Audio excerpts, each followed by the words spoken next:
Championship, tonight at 6 Eastern on Fox. Snowy morning turning afternoon here in our nation's capital, Washington, D.C. So take a look at the countdown as we get closer and closer to the final draw here at FIFA 2026 World Cup inside the Kennedy Arts Center. We go back inside to the live presentation. Football anthem, please welcome Robbie Williams and Ilo Scherzinger.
Will be one song for the summer. The North American summer will trust me and bang, they will love it. You know they will from a fish out here. Thank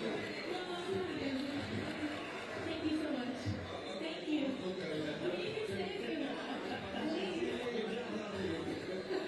Listen, every great show needs an epic soundtrack, and that was the playlist, because I promise you once again, you'll be staying here later, man. You're amazing show. Now football is all about desire, passion, and talent.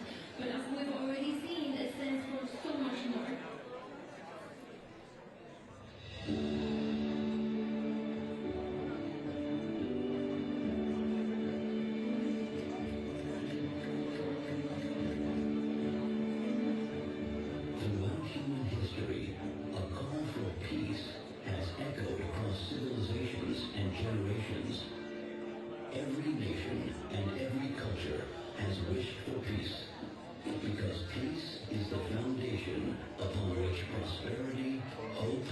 security, and unity are built. And when there is peace, children everywhere can find a field, lift a ball, and play the game we cherish. Whether on grass, sand, concrete, or any surface, this simple joy requires only one essential condition: peace. Peace creates hope, and football transforms that hope into unity. Powerful enough to bring the world together. Today, we inaugurate a new global honor, the FIFA Peace Prize. This annual prize recognizes an individual who has taken extraordinary action for peace, and in doing so, helped unite people across the globe. The inaugural FIFA Peace Prize is presented on behalf of the billions of people who love this game and want peace. In this spirit, we honor a dynamic leader who has engaged in diplomatic efforts, created opportunities for dialogue, de-escalation, and stability, and who has championed the unifying power of football on the world stage. The inaugural 2025 FIFA Peace Prize is proudly bestowed upon the President of the United States of America, the Honorable Donald J. Trump. He has supported efforts to broker ceasefires and promote diplomatic engagement, actions that helped create conditions in which peace could take root. Under President Trump's leadership, the historic Abraham Accords were signed, bringing the first real progress in the Middle East in decades. His leadership has ensured that peace exists between the Democratic Republic of Congo and Rwanda, Cambodia and Thailand, Kosovo and Serbia, India and Pakistan, Egypt and Ethiopia, and Armenia and Azerbaijan. President Donald J. Trump's actions have also ensured that peace exists between Israel and Hamas by brokering the Gaza peace plan, and he is making a continued effort to bring a lasting peace between Russia and Ukraine. This has been a presidency marked by actions to pursue peace around the world. As FIFA President Gianni Infantino has said, in an increasingly unsettled and divided world, it is fundamental to recognize those who work to end conflicts and bring people together in the spirit of peace. Football stands for peace.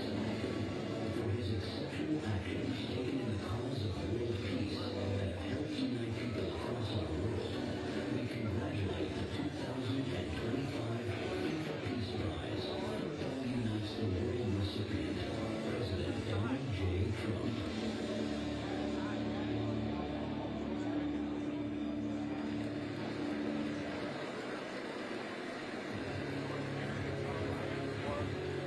Please welcome forward the United States Marines and the FIFA Peace Prize. Football unites the world.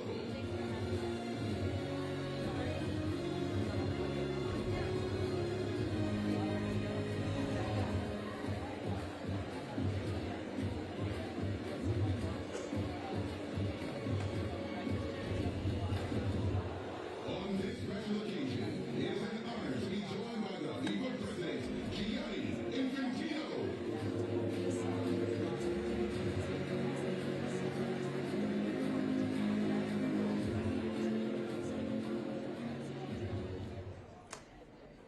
Thank you very much, and please welcome the very first winner of the FIFA Peace Prize, the 45th and 47th President of the United States of America, Mr. Donald J. Trump. Please.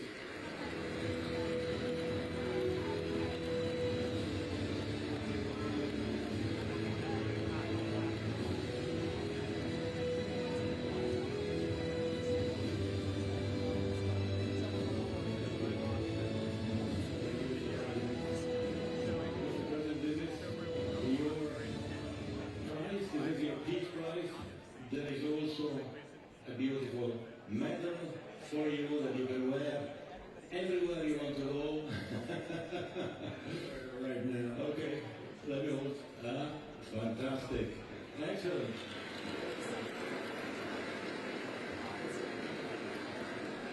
receive also, of course, a certificate which reads out, and I would read it out with your permission, what are the reasons for you receiving this FIFA Peace Prize, Football Unites the World. So the FIFA Peace Prize is presented annually on behalf of the billions of football-loving people from around the world to a distinguished individual who exemplifies an unwavering commitment to advancing peace and unity throughout the world through their notable leadership and action. And therefore, FIFA, the Fédération Internationale de Football Association, awards the 2025 FIFA Peace Prize, Football Unites the World, to Donald J. Trump, President of the United States of America, in recognition of his exceptional and extraordinary actions to promote peace and unity around the world. Friday, December 5th, 2025. This is the certificate. It's yours. Before giving you the floor, Mr. President, if I may say 2 words. Like everyone here in the room, we see images of war all over the world. And like everyone, we suffer for every child that dies. We cry with every mother that loses someone she loves. And we want to see hope. We want to see unity. We want to see a future. And I was lucky, Mr. President, to witness a few years ago, the Abraham Accord signatures. A few months ago, in Sharm el-Sheikh, the peace in the Middle East agreement regarding Gaza. I was in Malaysia and Kuala Lumpur for the peace between Cambodia and Thailand. Yesterday here in Washington, the Washington Peace Agreement between Rwanda and the DRC. Well, this is what we want from a leader that cares about the people.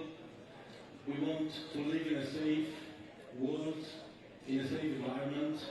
We want to unite. That's what we do here today. That's what we do at the World Cup, Mr. President. And you definitely deserve the first FIFA Peace Prize for your action, for what you have obtained in your way, and you obtained it in an incredible way. And you can always count, Mr. President, on my support, on the support of the entire football community or soccer community to help you make peace and make the world prosper all over the world. Thank you very much, Mr. President. The floor is all yours. Thank you. Thank you very much. This is truly one of the great honors of my life. And beyond the awards, John and I were discussing this. We saved millions and millions of lives. The Congo is an example. Over 10 million people killed, and it was heading for another 10 million very quickly. And it just, the fact that we could do that. India, Pakistan, so many different wars that were able to end, in some cases, a little bit before they started, just right before they started. It was going to be late, but we got them done, and it's such an honor to be with Johnny. I've known Johnny for so long. He's done such an incredible job, and I have to tell you, you've set new records on ticket sales, and not to bring that up, because we don't want to bring a thing like that up right now, but it's an awfully nice tribute to you and to the game of football, or as we call it, soccer, but football, and that is an amazing thing. The numbers are beyond any numbers that anybody, even beyond what Johnny thought was possible. I want to thank, by the way, my family, my great First Lady, Melania. You're right here, and thank you very much.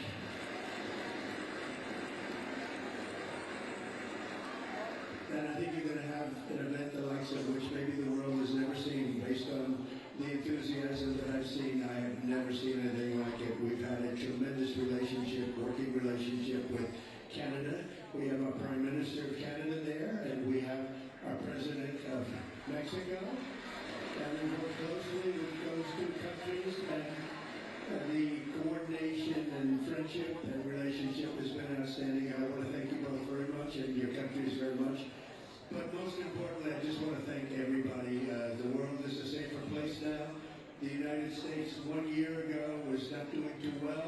And now I have to say we're the hottest country anywhere in the world, and we're going to keep it that way. Thank you all. Thank you. Have a great time. And Johnny, a tremendous honor. Thank you. Thank you, David. Thank you.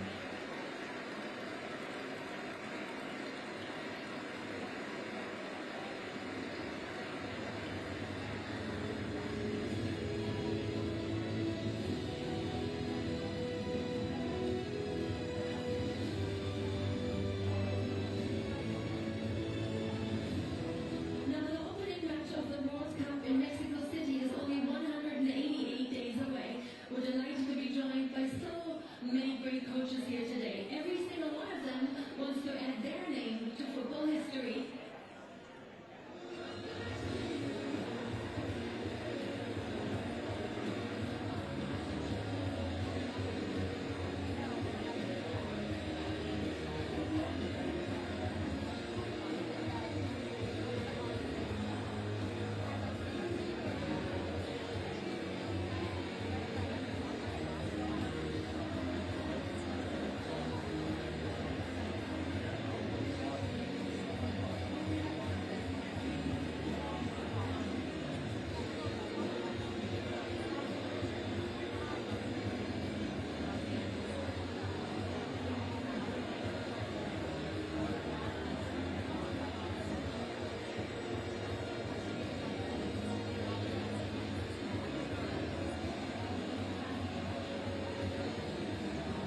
And we are partnered with the United States and Mexico, welcoming the world. There's more than 200 nationalities in Canada, more than 200 nationalities in FIFA.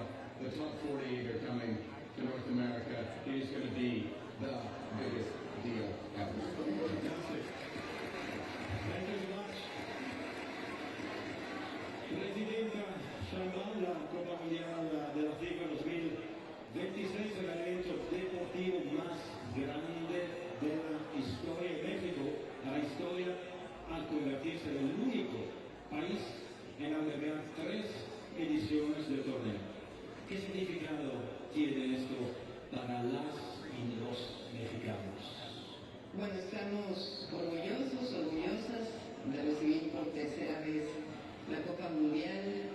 México es un país extraordinario, bello, mágico, y millones visitarán nuestra nación. Además, quiero decirles que tenemos un pueblo extraordinario, trabajador y algo especial.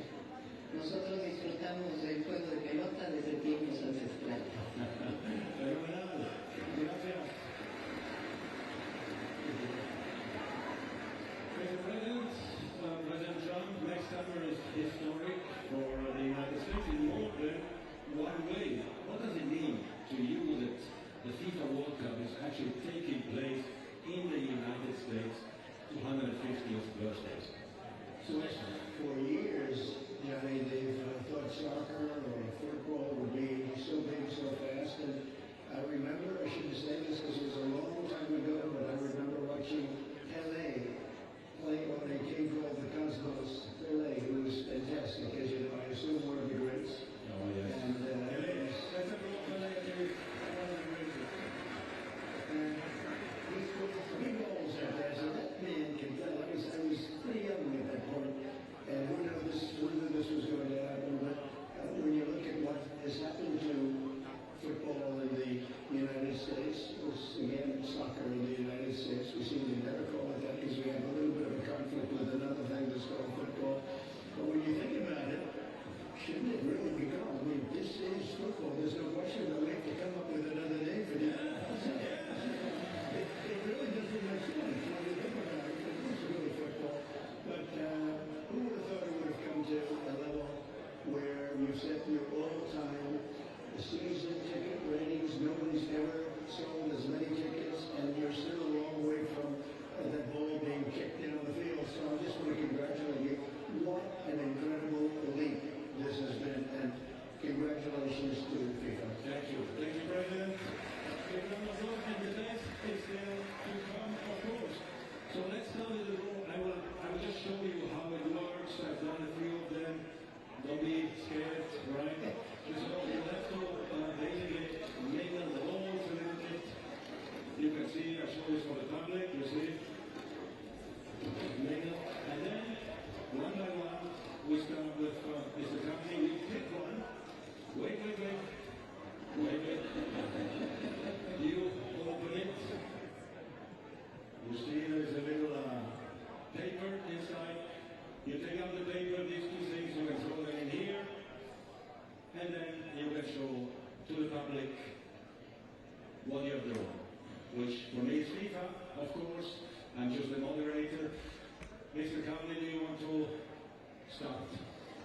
Don't forget, and pick the right ball, please. Already chosen. Okay, let's see which team will be drawn by Mr. Mark Carney.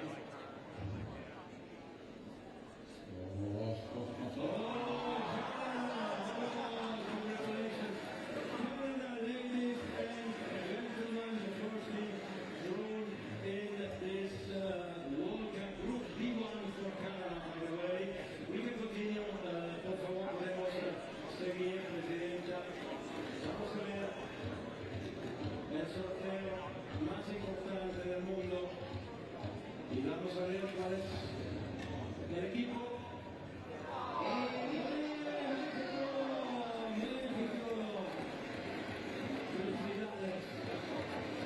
México, Grupo A1, Presidenta. Grupo A1 de México, President Trump. Up to you.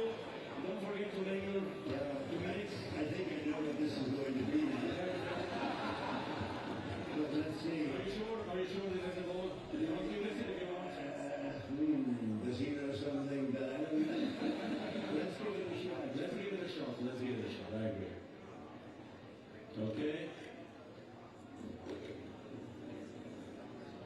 This is shocking. United States of America. Excellent. Routine one. Can I ask all the three of you to lift like this on your chest? In front of your chest like this. Yeah, the name of the country. Then we will give a nice photo. Excellent. And if I can ask you to come in front here for another photo with the paper on the papelito, por favor. Yeah, here we can see the here for another photo so that everyone can see. Royal room. Here we are.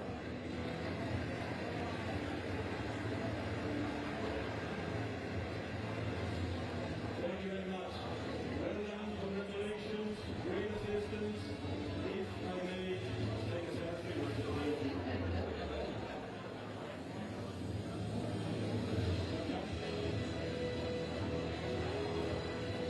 Thank you very much. Let's go.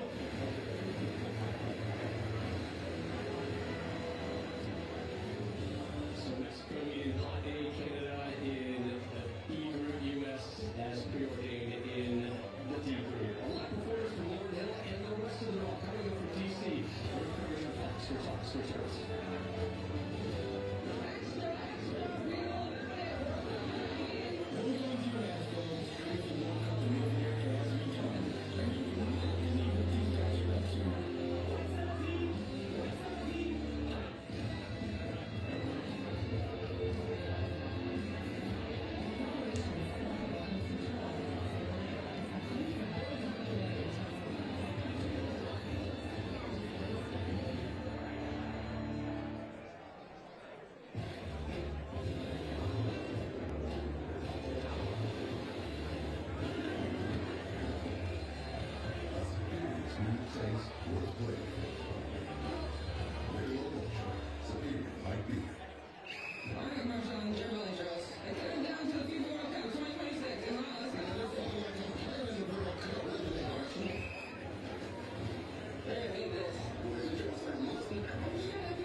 FIFA World Cup draw taking place inside Kennedy Center here in the nation's capital today. We just had the confirmation of Mexico being placed in Group A, Canada in Group B, and the United States in Group D. So, Jared, we're just super enjoying the conversation right now. We'll take you back inside momentarily. This is what we knew was going to happen, right? And now we're about 10, 15 minutes away, Stu, from actually finding out where the rest of those Pot 1 teams will be placed in their groups. Yeah, can't wait. We've been, like many people, waiting for this moment, and the anticipation as we're waiting here now continues to build. I was texting with Tim Ream a little bit earlier about his excitement and some of the players that are out there right now thinking about, Tim Ream's watching, sending up shirts here about it. But for these players now, it starts to become real, right? And you think about the teams that we might be playing, you start to dream a little bit more about being on that roster and part of the tournament next summer. Coaches. I've been there with the Olympic tournament. You, as a coach, you already want to know when you're there.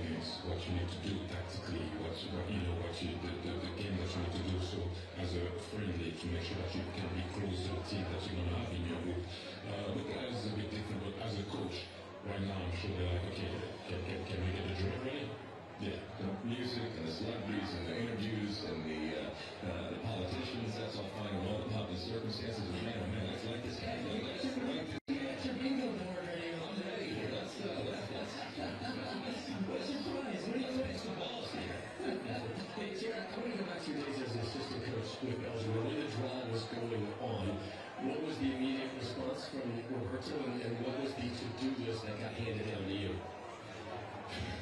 Yeah. Hey, you know what? I played for a World Cup, and too as an assistant obviously, as you mentioned before, that was so tough, very difficult. First and foremost to deal with the assignment, not because Roberto was giving us some stuff, stuff to do. No, they were all good. But you know, to deal with the players that didn't play, to deal with obviously what we have to deal with scouting the team that we need to play against and what Roberto wanted. You know what? It was easier to play. It's exhausting. Yes, it is. It's very demanding so as an assistant. Very demanding. I think what's interesting too is as soon as we know these teams and the draws and where people are going, you're going to have team administrators that are on the phones instantly booking and confirming hotels and training sites and thinking about ways in which these countries can find advantages within the tournament. And especially if you get drawn to some of these dome stadiums, I think that teams are going to have an advantage there. So there's going to be people celebrating and others thinking, oh man, we got a tough one ahead. Exactly. We're going to see the angst on the faces. The camera will pick up the coaches. As you know, they're sitting there. They've been waiting. They're watching all this. They're being incredibly courteous, but they want that to happen. But when it happens, the camera will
see, put your hands together again for Lauren Hill. That was unbelievable.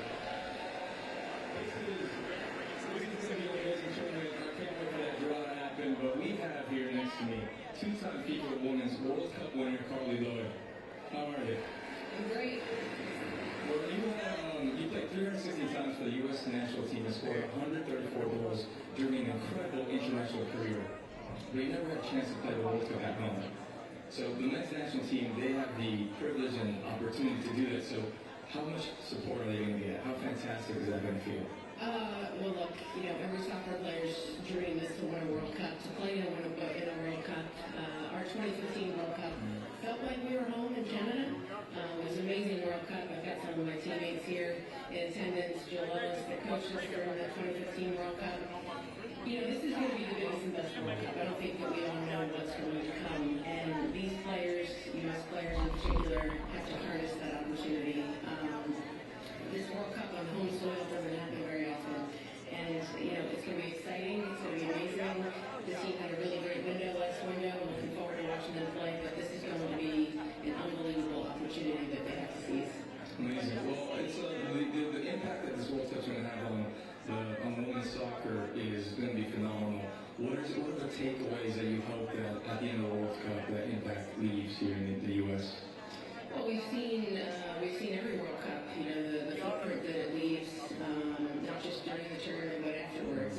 We saw it in 2015 in Canada, the way that our league exploded after that, the NWSL continues to thrive. I think it's just going to be great for both the men and women's sides. And like I said, we have to leverage that, we have to harness it, we have to take every opportunity. And it's going to have, impact on so many generations to come. It's going to provide girls and boys with dreams of one day playing in a World Cup. Amazing. Well, thank you so much. And Kevin, Heidi, back to you guys. Thanks, Sammy. Okay, we have the trophy. The three host nations have already been drawn. I think we're ready for the rest. Well, apart from one thing, we haven't said it, but you are a world famous fashion model and a TV personality. Yes, one time, please. I'm a very funny guy who just so happens to have a comedy special message from my usual wife. Not about me, it's about the moment, okay? This moment is actually taking charge of the draw, and it's a serious business. If FIFA won't go, they're not going to trust us with this business. Well, speak for yourself. Maybe they're not going to trust you, Kevin. I didn't think about it like that. I didn't think about that way until you just said it, honestly. Well, unfortunately, you lost found the perfect person.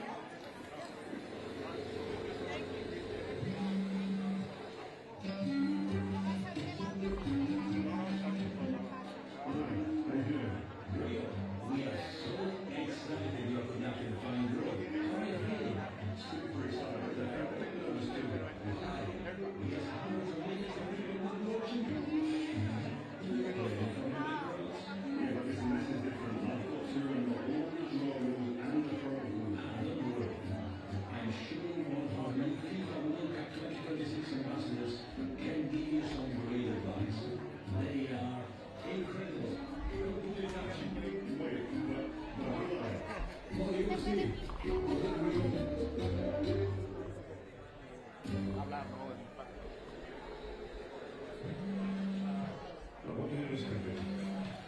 Rio de Janeiro, FIFA Fofio, PS tu quiero. Your FIFA World Cup 2026 U.S. Ambassador, Purdue.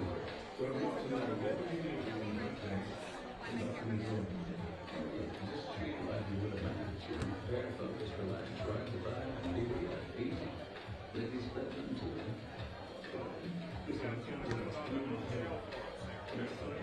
Nervous? Don't overthink it, brother. That's the moment. And we are guaranteed. Trust the process, just keep living on, see you there.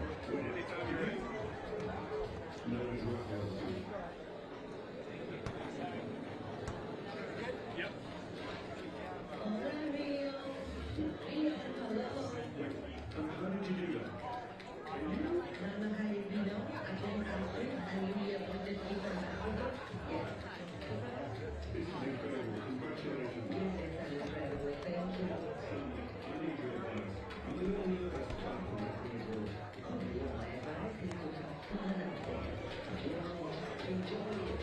Hold the hand. The pit stop and all gentlemen will walk down. Never all players get lost. Because of the flow. That's great, and thank you so much. But listen, I'm still wondering about the technical zone. Te conto che restò tanto, pudimos soñar con la luz a que nos ayuda, pero también va a pasar la luz. What I don't know is You guys have a good day.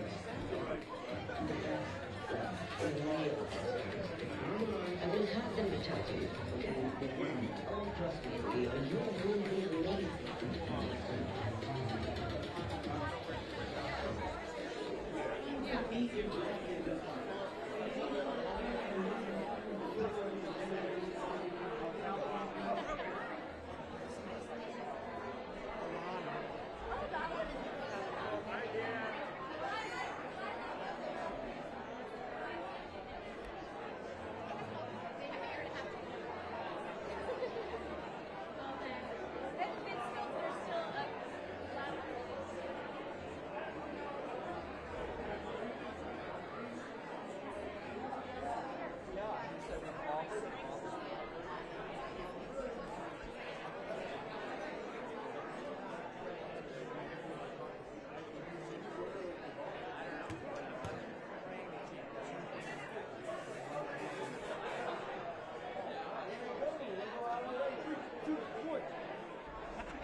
I played soccer my whole life, and so the second I held on to the ball, it's like instinct to be like.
That was the best chance to save the world because we were trying to save every other major college football football game is no longer there.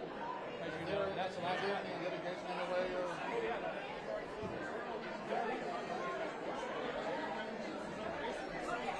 We're ready. We're ready. Keep it on. You know what I mean? No, that's so funny. I gotta say it again. Right, exactly. Right there.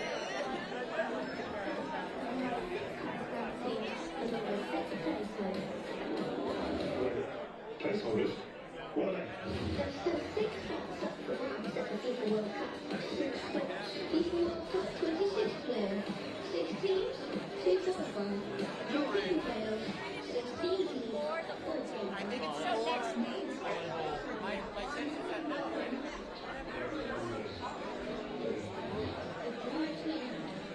Oh, great. We have this on camera. Oh, that's good.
No, listen, I have some crazy coaches in that service of these guys. They were demanding, but these guys, they were right up there, man. But you know, it's worth it. I'm fully prepped and ready to go. Do you understand the right, guys? No, okay, really. Hold on, not quite done yet. One more big surprise, Kevin. I know you've been waiting and you've been practicing. Now it's your big moment. This is a really big moment for me, Heidi. Growing up backstage, you always prioritize. Michael Buffer, I want you to beat your heart out. Okay, this is it. Are you ready? A national hero. He redefined the game. He played the winner of 4 Stanley Cups. Hockey's ultimate one. He's also known simply as the Great One. Ladies and gentlemen, Wayne Gretzky.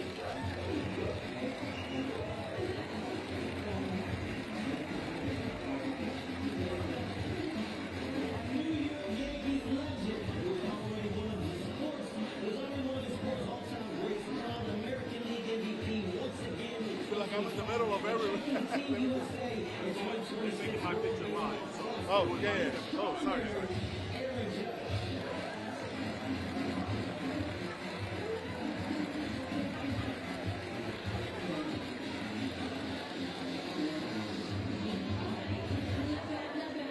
I'm not sure Michael's going to be too worried about his job though.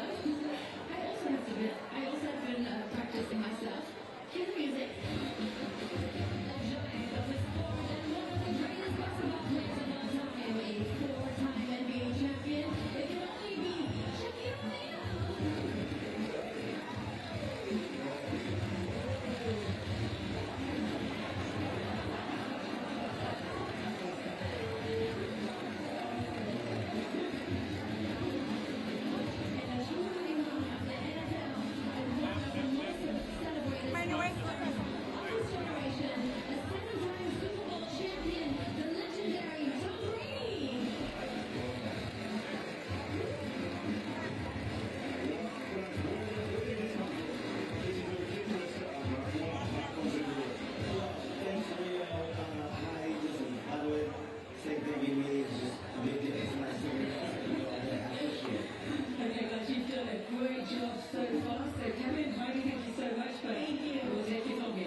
As a Canadian, I mean, how much are you looking forward to just seeing your team play now in this World Cup coming up? Yeah, we're so excited about it. Soccer is growing so big in Canada right now. We're very proud of our team and we're looking forward to a great tournament.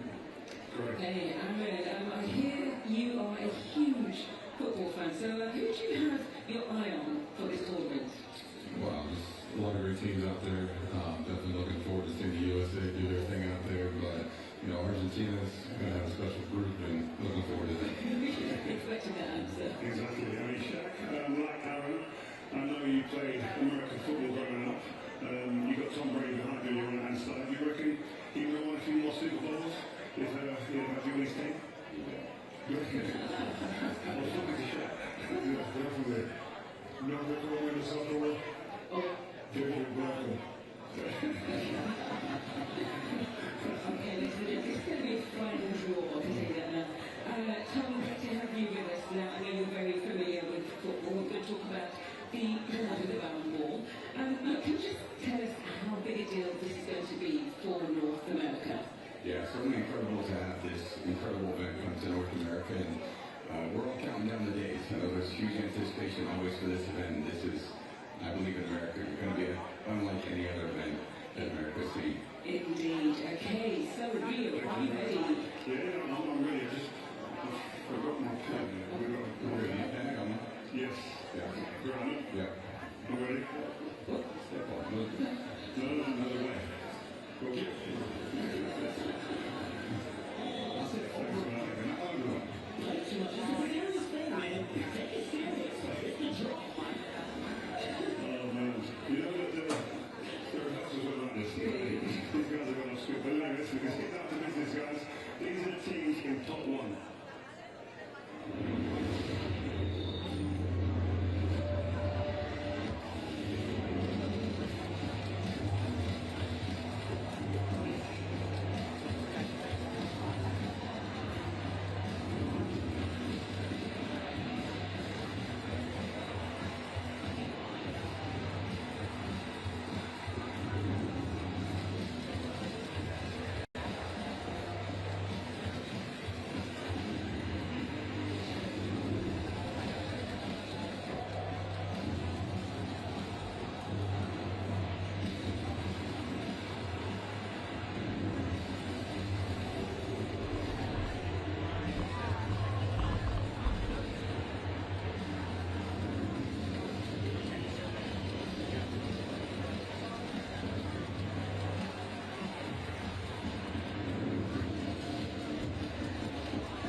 And there are 19 still to be drawn. Right, Sam, we get that? That's right, but one thing to remember with the draw, as per the draw procedures, which we also perfectly taught earlier on, the 4 top teams in the FIFA Coca-Cola World Ranking will be drawn in a way where the top 2, Spain and Argentina, must be drawn in different pathways. So that means if they both win their group, they will only meet in the final if they make it that far. Now the 3rd and 4th place teams, France and England, also need to be drawn in opposite pathways so that if they win their group, they would only meet the top 2 ranked teams in the semi-finals. This is only on the basis that all 4 teams win their group and get that far. Okay, so if England win their group, they could only meet Spain or Argentina in the semi-finals. Yes, that's correct. But remember, only if all win their groups. Oh, so okay, it's like the NBA playoff bracket, right, Shaq?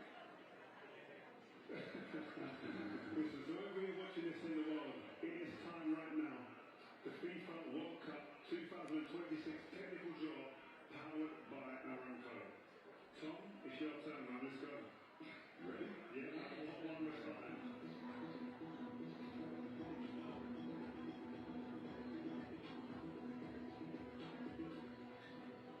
All right, first up, Brazil. Look at the cheers. The record 5-time champions are the only team to participate in every World Cup and lifted the trophy in Mexico in 1970 and again here in the US in 1994. Carlos Ancelotti, his Brazilian team are going to top the Group C in position 1. Good start that, Tom, good start. All right. Next ball.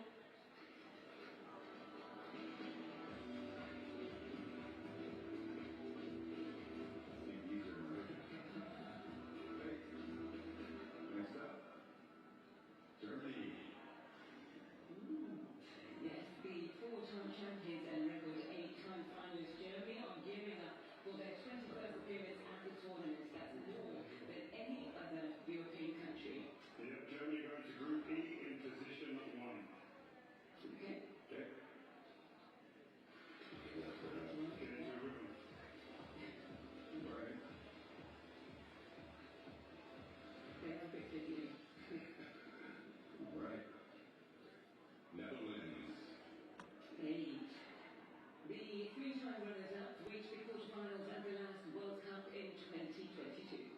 Yes, the Netherlands going to Group F in position 1. Okay. Next ball, Tom.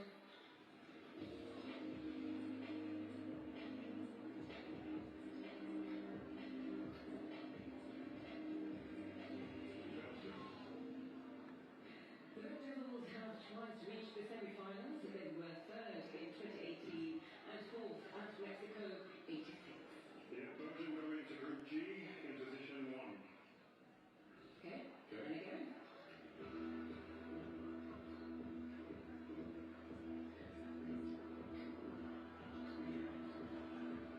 Spain. Oh, look at the shoots from that. Spain lifted the World Cup trophy in 2010, becoming the 5th different European team to do so, and the 8th overall. Yeah, Spain going to Group H in position 1. Okay, doing well. One more.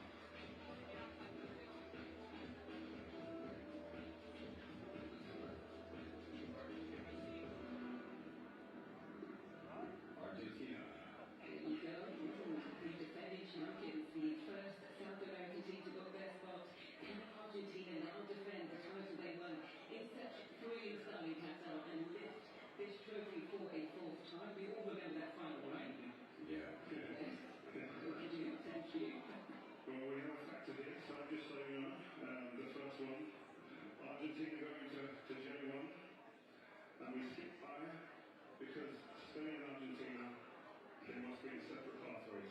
So Argentina Group J, and they go to position 1. Okay.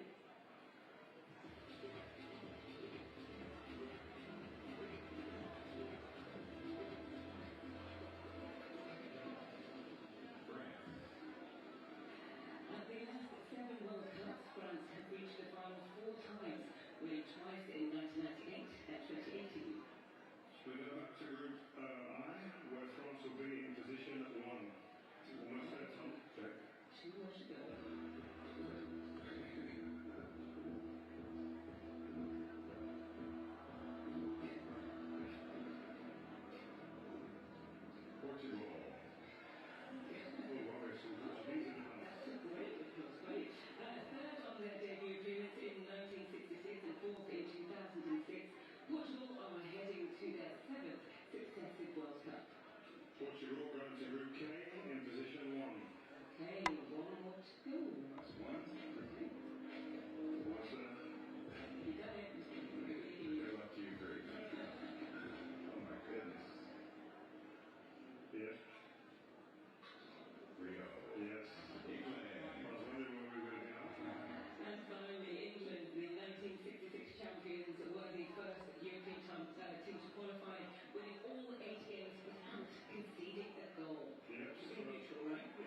thing to remember about Pot 2. Now, as explained earlier, teams from the same confederation can't be drawn into the same group except for European teams.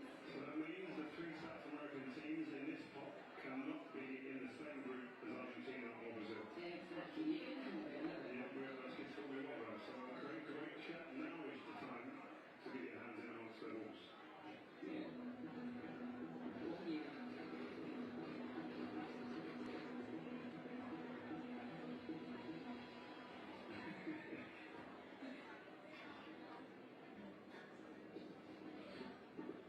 Korea Republic. This is Korea Republic 11th successive appearance at the World Cup. They famously reached the semi-finals as co-hosts in 2002. Korea Republic go into Group A in position 3, joining Mexico. Okay, let's go again, Shrek.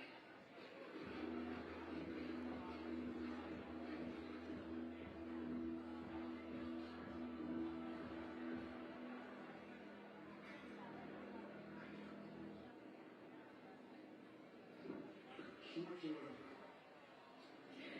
Switzerland have reached the quarterfinals on 3 occasions, the last time coming on low soil in 1954.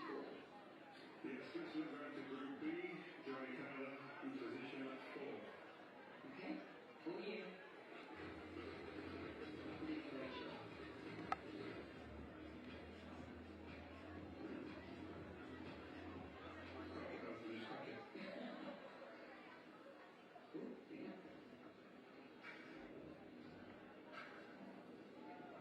Morocco. Yeah, it was to watch history makers in 2022 as the first African team to reach the semi-finals, and they were also the first African team to qualify for 2026. Well, again, Morocco go into Group C, and they're going to be Brazil's first game at the World Cup. Huge game. That's going to be love it. Okay, you're doing well. Did you hear that? Did you hear the clap there?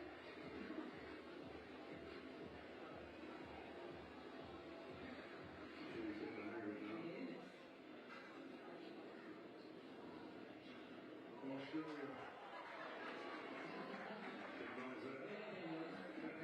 The Socceroos have reached the knockout stages twice in 6 previous participations in 2006 and 2022. Australia will go into Group D, joining USA, and they'll be in position 3. Okay, let's go again, Shaq. The most emotion I've seen so far.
and debutants in 2022 countdown came through the fourth round of qualifying in Asia to clinch their spot. The top going to Group B in position 3. Okay. Very good. Back to you, Aaron.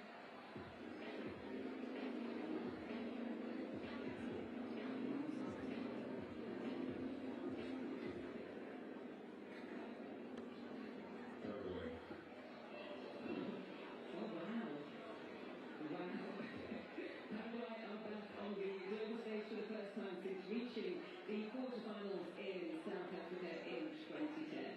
I think we've got to explain, because I think people are getting this wrong maybe, right? So I've got a couple of things to explain. There's factors here.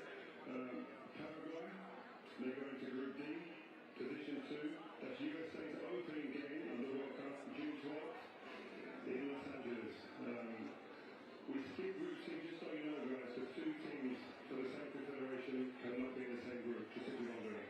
And Brazil is in C. Okay? I'm getting there.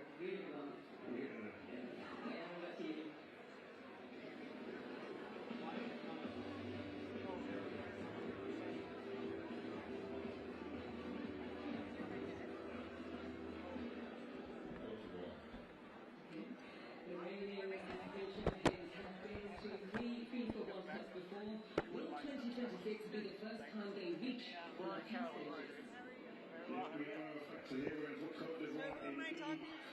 Look at me. We have to skip Group C because of Morocco being from the same confederation. Are you with me, guys? What does it mean to have the World Cup return on American soil and in LA? Yeah, no, I'm so excited to be one of the host cities, obviously LA and host countries, just to bring the World Cup back to North America, to show the rest of the world how much the sport has grown in this country. And I think, we're excited here in Los Angeles, and just finding out, obviously the opening match here in LA, the U.S. will be playing Paraguay. And I think there's already a buzz about it, and as we lead up to the first game here, it's going to be amazing. And what impact do you think having the World Cup here will have on the Women's World Cup and soccer? I think we all kind of help each other in continuing to help the sport grow. Obviously, being part of LAFC here in LA, but this city is about champions. The Galaxy, the Dodgers, the Lakers. I mean, you name it.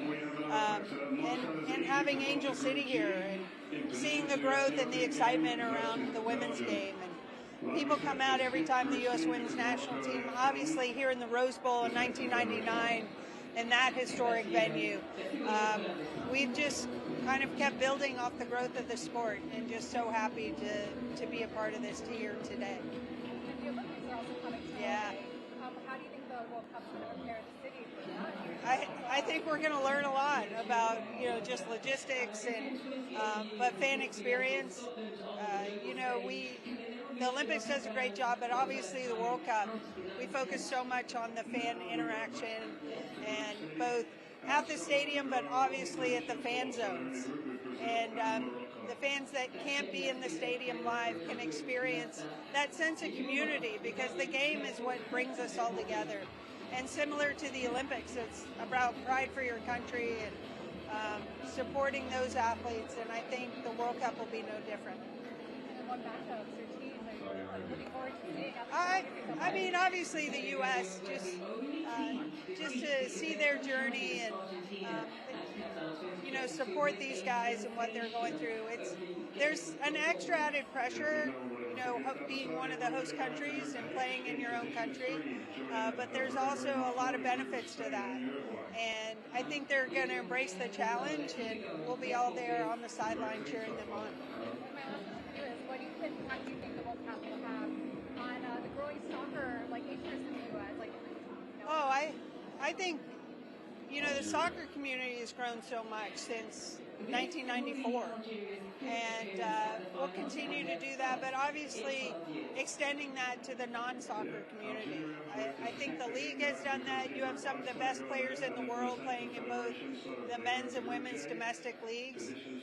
I think you walk around Los Angeles, but traveling all over the country, going through airports, you see the jerseys of both men's and women's players that people are wearing from our leagues, and that excites me about the game. Thank you. Thanks.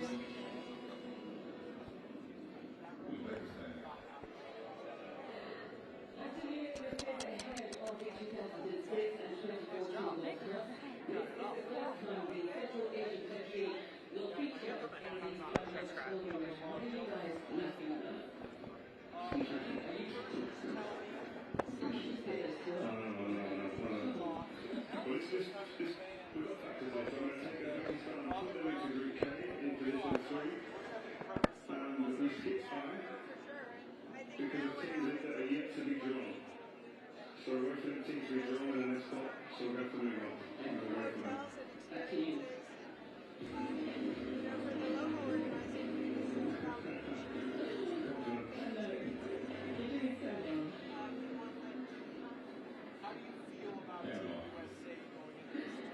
Divisions in 2018 Panama are back at the World Cup and will now aim to pick up their first ever point at the finals. Factors again, guys, due to teams yet to be drawn, like I said before, we have to skip all the way to Group L, where Panama will go in position 4. And they'll be in the same group as England and Croatia. Okay, and the final ball, Aaron.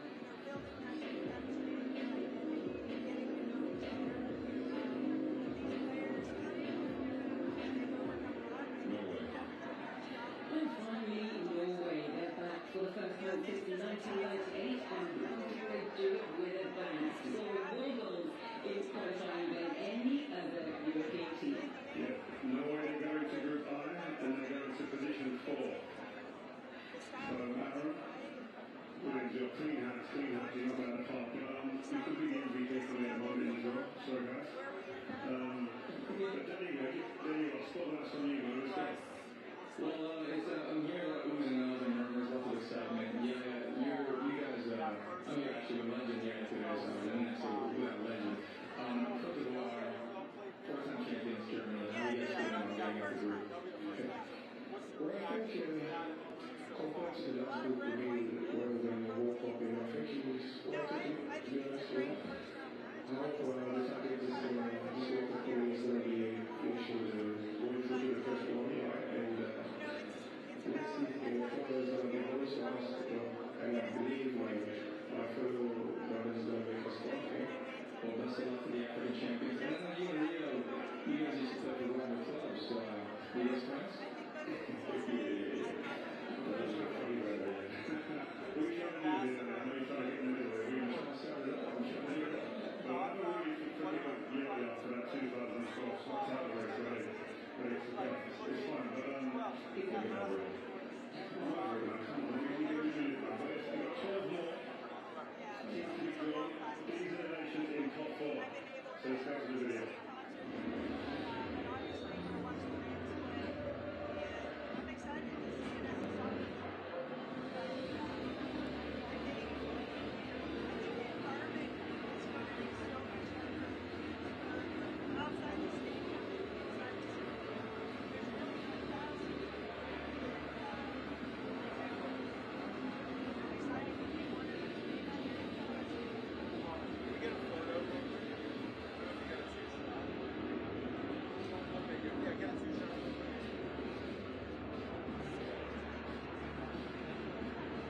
faces, and they're waiting.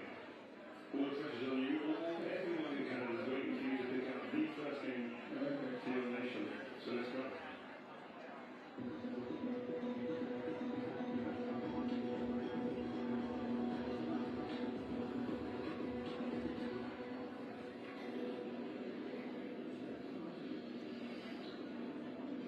Okay, we got the winner of Denmark, North Macedonia, Czechia, Republic of Ireland.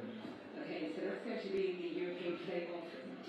The potential debutants of North Macedonia will face at Denmark, and the winner will then meet either Czechia or the Republic of Ireland for sponsor finals. Yeah, the winner of Class 3 goes into Group A, and they go into position 4. Okay, sorry. Thank you. Sorry.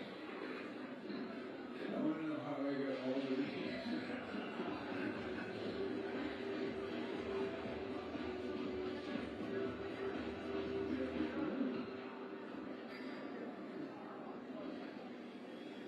The winner between Italy, Northern Ireland, Wales, Bosnia, and Herzegovina. Okay, so that's the European playoff A. Four-time winners Italy take on Northern Ireland, and the winner of that game will face either Wales or Bosnia and Herzegovina for a place at the World Cup. Great job there. We've got the opening game there for the hosts. Great ball there. Wayne, on June the 12th in Toronto, that game will be played. So the winner of Class A goes into Group B into position 2. Okay, Wayne, let's pick the next ball, please.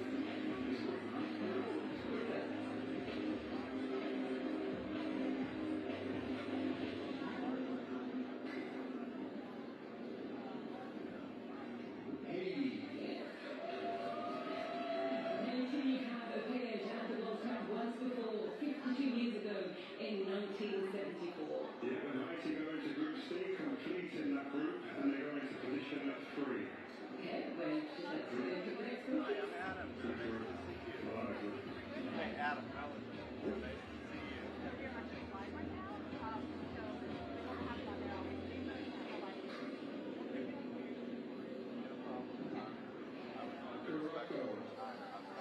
Okay, so more than half of Curaçao's 156,000 population has fits into the New York, New Jersey Stadium, where the FIFA World Cup 2026 final will be played.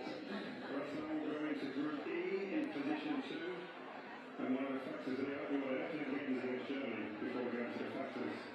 We skip D because every single group must have a European team. So that's why we've gone forward to Group E and missed out Group D.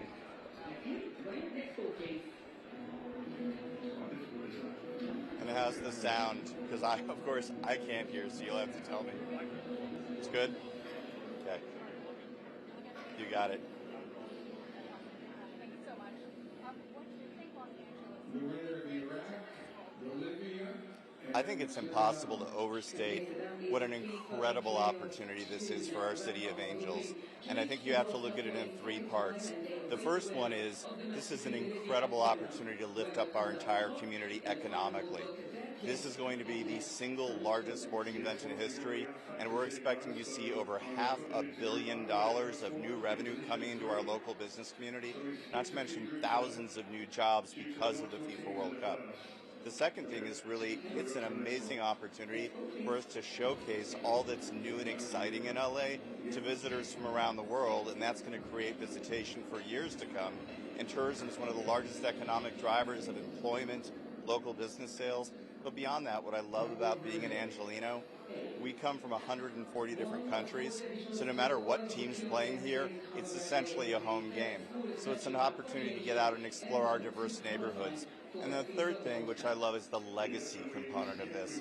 The host committee has already named 26 community champions who are using the beautiful game to lift up youth sports programs across LA, and they're going to reach nearly 20,000 kids a year through those programs. So this is an incredible global showcase for LA.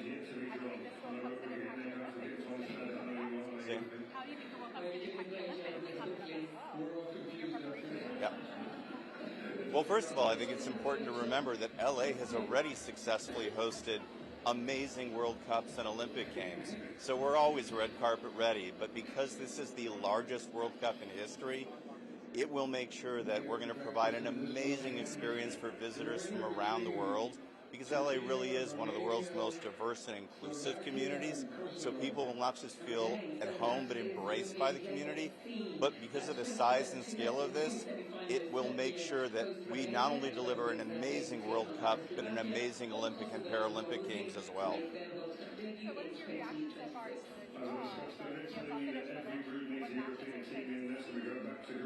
I think this is going to be one of the most competitive World Cups we've ever seen.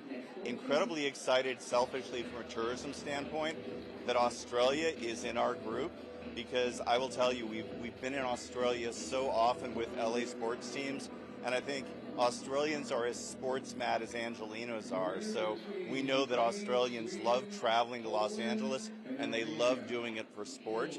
So because LA has 11 professional sports teams, the most in the nation, it's a huge opportunity for us to get Aussies over here and to see everything that's new in LA. But Aussies will absolutely travel for World Cup. Into position 3, and that completes that group one-on-one. Los Angeles said it's been in the news this past year. We're coming up on the anniversary of the fires and all that. Yep. A lot of people wondered if LA would be ready, or can you speak to how LA with the challenge? Absolutely. The other thing is, this is an amazing way to continue to support recovery efforts for those residential communities in Altadena and the Palisades that were tragically affected by January's wildfires. I think the most important thing that people need to know is, while that was devastating for those residential communities, the visitor experience is largely untouched, and as a result, the best way you can support those ongoing recovery efforts is to come to LA, because tourism is one of the biggest ways that we can help accelerate the pace of recovery for those communities in Altadena and the Palisades. Thank you. My pleasure. If you have any follow-ups, let me give you my card.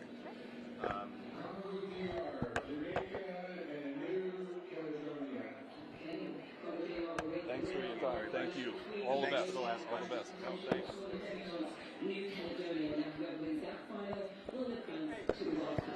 Yeah, and winner of Class 1, skips forward to Group K in position 2. This is Portugal and Cristiano's first opening game in the World Cup. And the factors were, there were teams in the playoffs, so we've got to make sure we don't put them in the same groups. So now we go to the next team. Yeah, almost there. See you confused.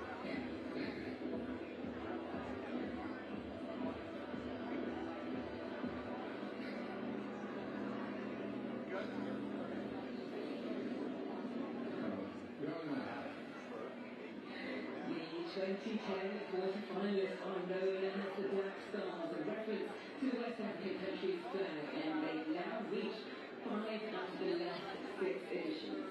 So this is the last factor of the draw. You replace the leather guys, and we skip Group G. We go to Group L, position 3, and that completes England, Croatia, and Panama's group.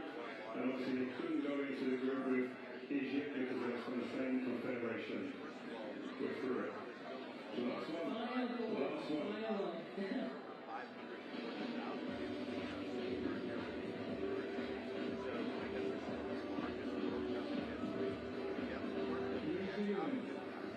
And finally, New Zealand, thanks to the expansion of the tournament to 48 teams, the All Whites are the first team ever from Oceania to secure a direct qualifying spot. So there you have it, guys. The last team in the draw has been pulled out. New Zealand going to Group G in position 4. So Wayne, great job. Well done. Thank you so much. What a great job by Danny. We're going to come to you again. Well, really, you guys did a great job up there. We got all the groups now, and now we're going to start so much. When you look at that group, do you think the Black Stars are going to make it to the knockout stages? Well, I think it's a very tricky group, but all the 4 teams must qualify, and definitely we are optimistic about the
chaos feet.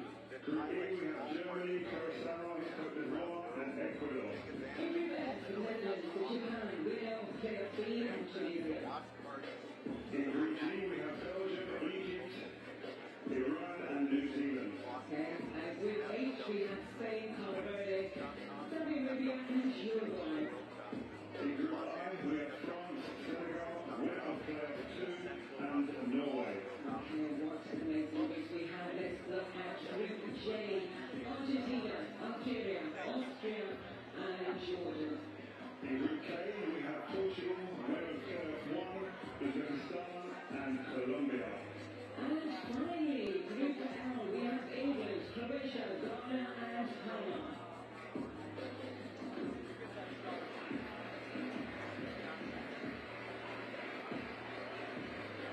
Okay.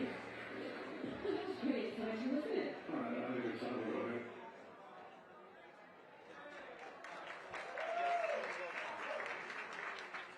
Okay, thank you all for being here today. I'm Kathy Schlosson, I'm President and CEO of the Los Angeles Sports and Entertainment Commission. We are very excited, as you saw. Over the next 3 years, Los Angeles will be hosting the world's biggest events, the NBA All-Star, the US Women's Open, the World Cup, the Super Bowl, the Olympic and Paralympic Games. No other city in the world is hosting this many world-class events in such a short span of time. 8 years ago, when we threw our hat into the ring, along with 22 other host cities, to be part of the bid to host the World Cup, we didn't realize that we would get it. We got the U.S. men's national team home opener, kicking off the tournament in the United States. Today, we found out what countries our USA team will play, and tomorrow, FIFA will officially announce the group stage match schedule, and we will find out what group stage matches will take place at SoFi Stadium in our market. We are excited about the economic impact this event will bring to the region, to our hotels, to our businesses, including contracting opportunities for our local suppliers through our Business Connect program. We are excited about the media attention and the opportunity to showcase our city on the world stage, leading up to and during the 39-day tournament. And we are excited about creating opportunities for everyone to participate through events like the official FIFA Fan Festival, the official fan zones, and 39-day calendar of World Cup themed events taking place throughout the region. And we are excited about leaving a legacy behind that extends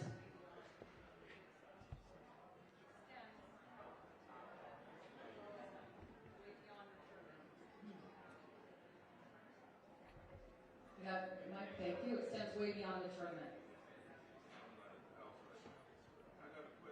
Through our community,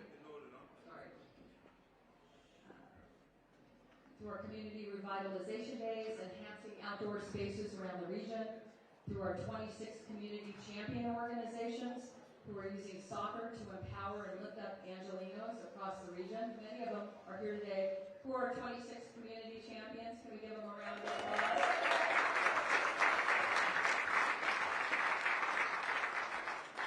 And through our Grow the Game soccer clinics, free clinics for youth, for coaches and officials to elevate skills, build confidence, and spark passion for the game. Our first coaches clinic kicks off tomorrow with 150 coaches at the LA City College. And thank you to the LA84 Foundation and Play Equity Fund for partnering with us on this program.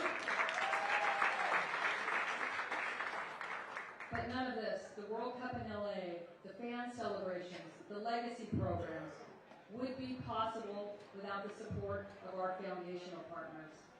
Our foundational partners make it possible for Los Angeles to host events like the World Cup that bring this economic impact and community impact to our region. And today, I am thrilled to announce and welcome our new partner, Amgen, as our official biotech partner and Los Angeles World Cup 2026 host city supporter.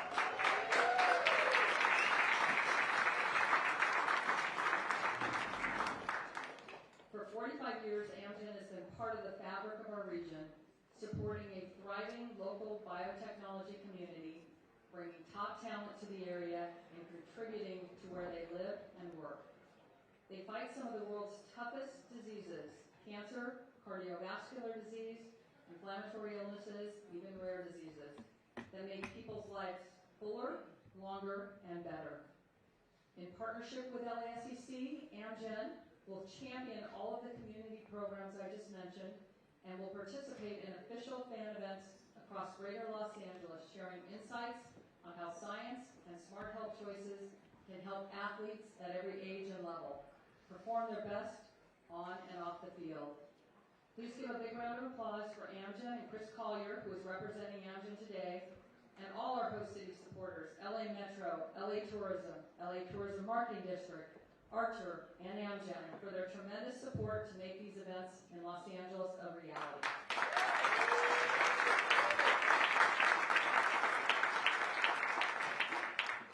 And thank you everyone in the room today. Each and every one of you play a key role in our effort, and we appreciate all your support. And finally, I'd also like to welcome our newest LA World Cup 2026 Community Ambassador, none other than the U.S. Women's National Team legend and one of our panelists today, Mia Hamm.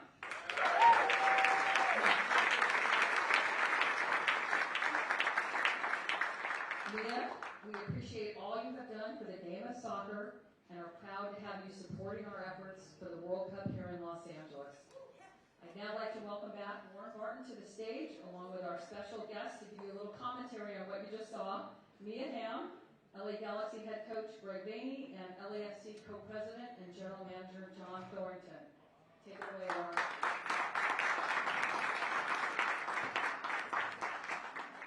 Thank you very much. What a draw that was. Probably the longest draw I've been involved in, but it was good. I think it just shows you how huge the World Cup is with the panel that was there, drawing, whether it was Shaq or obviously Tom Brady, people like that. It's a global sport, and when you look at what's happening in LA in the next 3 years, it's phenomenal with the World Cup. We have the World Series and obviously the Olympics, and with the panel that we've got, we're going to dive into the US, but also Mexico. I looked at their group, which is really interesting, Canada, and I'm not going to leave out England as well, but I think we've got a decent draw as well. So we're going to go straight into it. The panel's there. We've got John, Greg, and Mia. They're going to get their mics, and we're going to go dive into what it's like to play in a World Cup, what's the expectations of the US playing at home soil, and also who is their favourites to maybe try and win that. So we're going to know. Stop, go straight into it.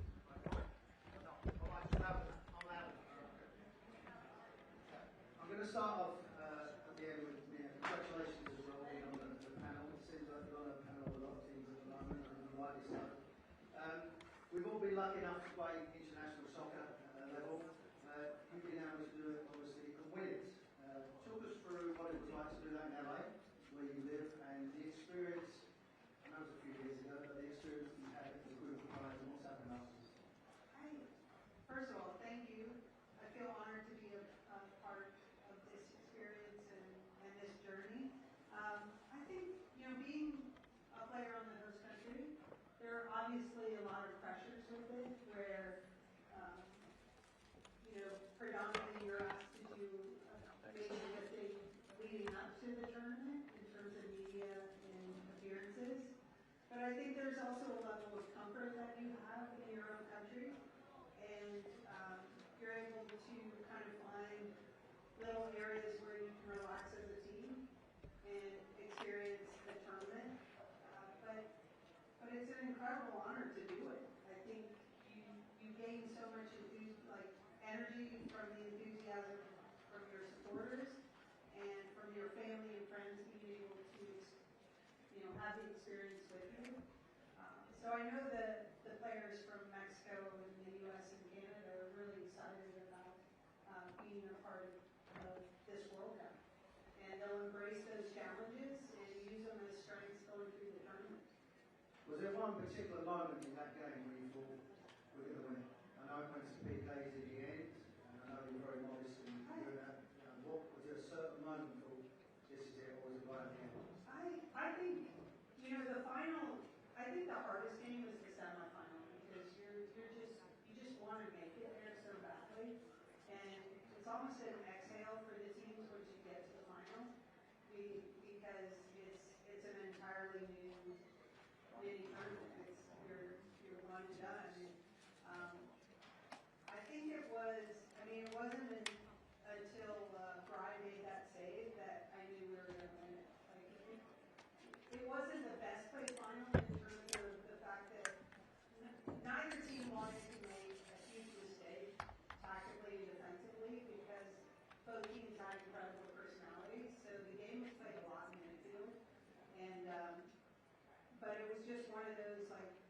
felt incredibly proud to the environment that was created and to play in the iconic venue of the Rose Bowl and to see just how the fans embraced the tournament the entire 3 weeks that we had.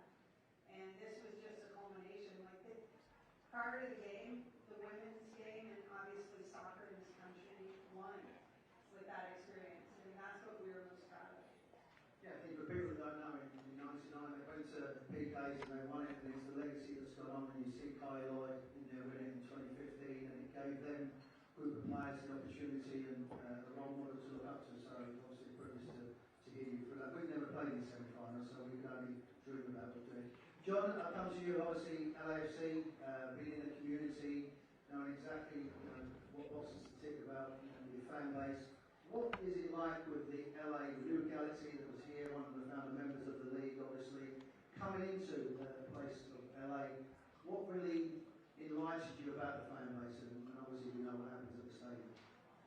Yeah, thanks. And just to echo what you said, it's an honor to be up here with two U.S. soccer legends, and thank you, Kathy, and everybody for organizing such a great event.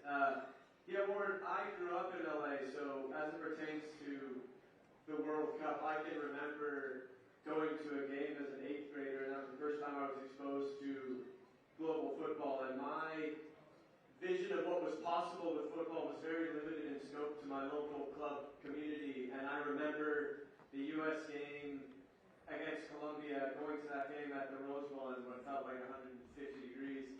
And at that point, and this is no slight, but I used to go to UCLA to watch Greg. That was my vision, which was... Pull that out about your age, That's sorry. I look older, so it's fine. But no, I think now just tying it to today is now to think back to what that was like as a 14-year-old, and now think we have another World Cup coming to be played at SoFi, this beautiful new stadium, and to think on the back of that World Cup, we have the birth of the Galaxy, and now to think 30-odd years later, we now have two top-level MLS teams, in my opinion, the absolute best and most intense rivalry certainly in our league and maybe the region.